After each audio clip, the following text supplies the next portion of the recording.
honestly one of the wildest plots I've seen in a movie in some time. I mean, it's just gloriously over the top. Like, what was your reaction when first reading the premise to this film?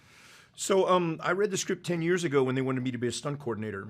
And then I read it again 3 years ago when they wanted me to direct second unit. You've been with this for the long haul. Yeah, so the script that we did was, we all kind of pitched in and added some characters, but I love the premise. Like, I didn't set out to make an action movie. I set out to make a love story.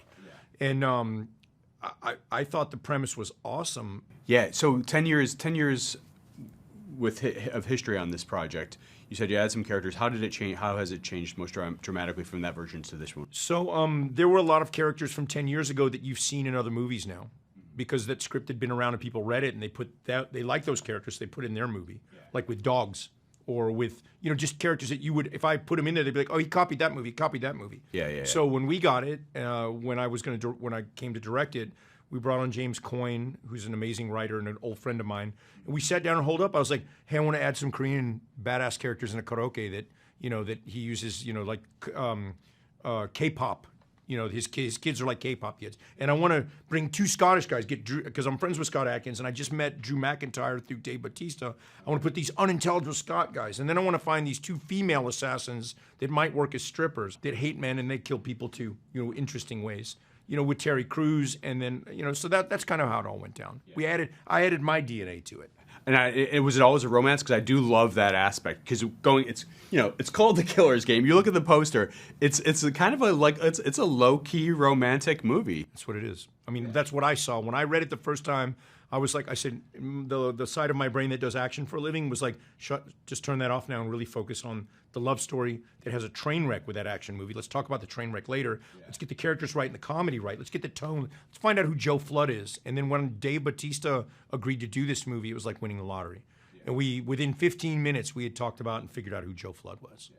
How's this pitch? John Wick meets The Notebook. I like that. I'll take that. Okay, you embrace that? Ish. I don't know. I got to work on a couple of those movies already, not The Notebook. Yeah. But, you didn't do the stunts on The Notebook? No, I didn't.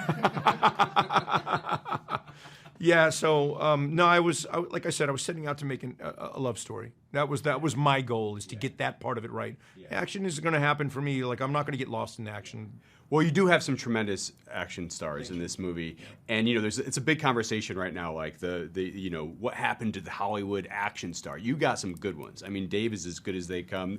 Terry, Sofia, some great action stars. What to you makes a great action star in this industry? So, like I'll tell you, Dave's real. Like he wrestled for real, and he wrestled like WWE's real. Those are amazing athletes, but he also wrestled in high school, and he's also a master of jiu-jitsu. Like, he's legitimately dangerous. Like, not everybody that's in action movies, because I've done 165 films. They're not all. Some of them we make them look good with stunt doubling, and we train them. But Dave's legit. So I'll give you an example. Here's what I think. I think the pro wrestlers make great action stars. You know why? Because their ability to retain choreography.